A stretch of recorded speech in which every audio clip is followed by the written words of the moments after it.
Guys, this video actually makes me really scared to do. I'm kind of laughing because I'm just like, oh my god, how many takes are you gonna do of this? But like, I don't want this video to cause drama. You know that this video comes from a good place, but people were asking me, what do I main and why? And so preference for my jobs and jobs that I do not unfortunately like in 14 will be said here.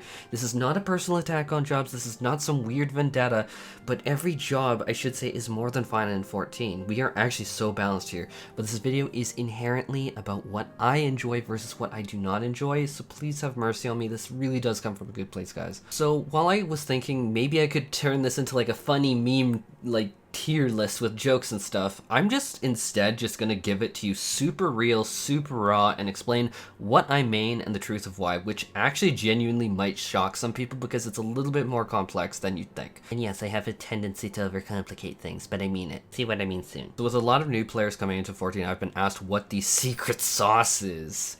Let me expose that Big Mac truck and park it in that little garage off the get-go. There is no secret sauce. There isn't. And Final Fantasy XIV is balanced to the point where you realistically can play whatever you want. And yeah, I mean it. So now comes the part that will shock people and why I say, oh, it's a little bit more complicated than just being like, oh, exactly this.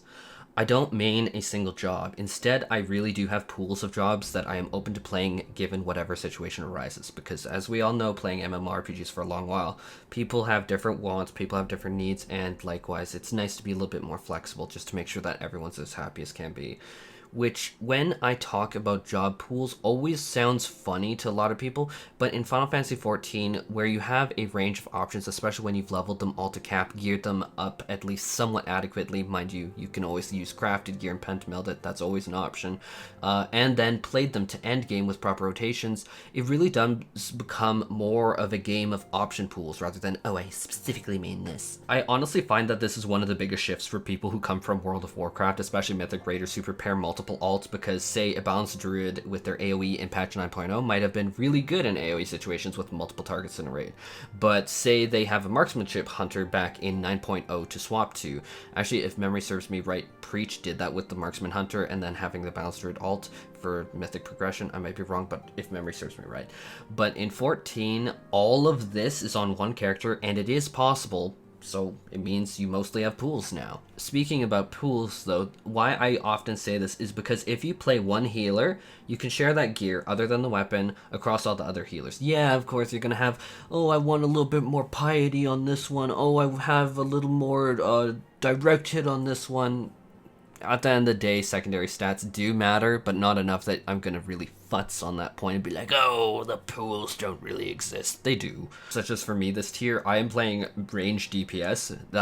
It's just like you could be like, oh, are you playing specifically Machinist? I love Machinist, but I'm playing range DPS because I will swap between any of them. It's super accessible to swap, just get a different weapon. So now I want to talk about the factors that influence my decision making on my main, quote-unquote main, which are primarily, number one, what do I enjoy? I mean, don't be fooled by this YouTube channel. It's just like, at the end of the day, this is still just a game for me. I will not play something that I don't enjoy.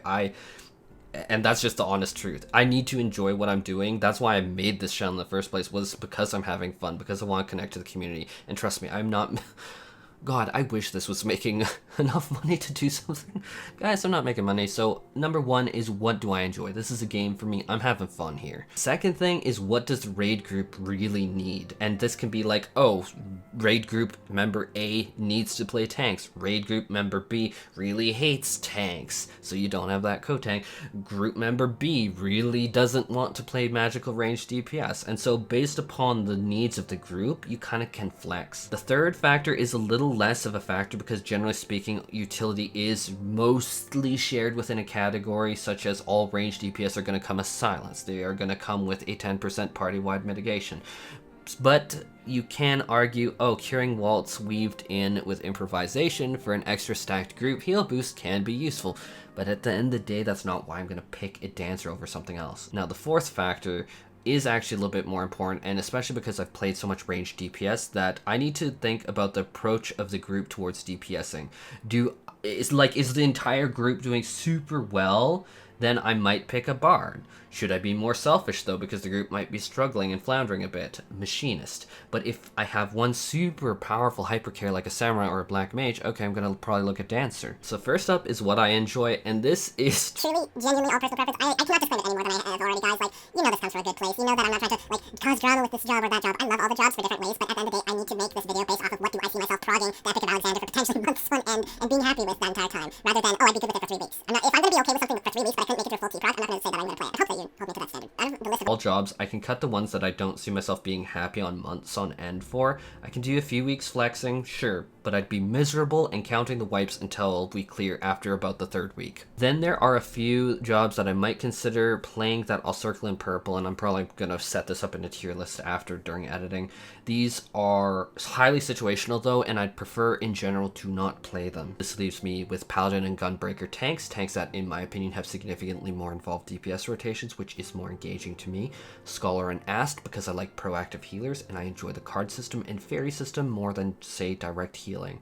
Next up is all range DPS really do appeal to me, and that's not just me being silly. I really do enjoy them and I have no problem swapping between them.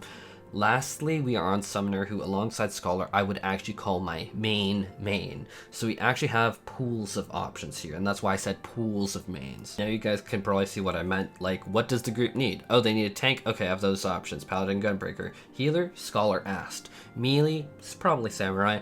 Any physical range DPS, we're good. And lastly, Summoner. Now, what we need to talk about is utility, and if utility is really a make or break factor, which it can sometimes be, but not that often, if I want to pick the most powerful off tank for utility, that'd be Paladin. Easy. But if we needed me on, say, a regenerative healer rather than a berry healer, I'd have to pick AST. Lastly, the DPS approach is really prevalent in the ranged DPS category. Is the entire team very strong? Bard. If only one person is like a hyper carry on Samurai and Black Mage, then that's going to be Dancer. Is the group maybe having a little bit of difficulties? I'd assume all of my DPS then and be really quote-unquote selfish on Machinist then. But we're getting the clear, so that's not really selfish, I don't know. But this is far less a factor on other jobs, as for me, I'd rather not go Black Mage or say Ninja regardless of group composition or how the group's doing. Again, fun factor for me, no matter what is number one. Which, I guess saying all that, you probably have gained my logical structure of how I approach my mains. But now people will say that's not satisfying, as I'm thinking right now as I'm saying what I said, that is probably leaving people pretty unhappy because they came here to know what I mean. Okay, guys, in a world of no constraints where I can pick whatever I want and it'll be exactly perfect for whatever situation, cause no internal group drama, Scholar or Astrologian would be my number one pick. Put me on Scholar and AST and I can play that shit for fucking months on end. I will be so freaking happy. I will be happy.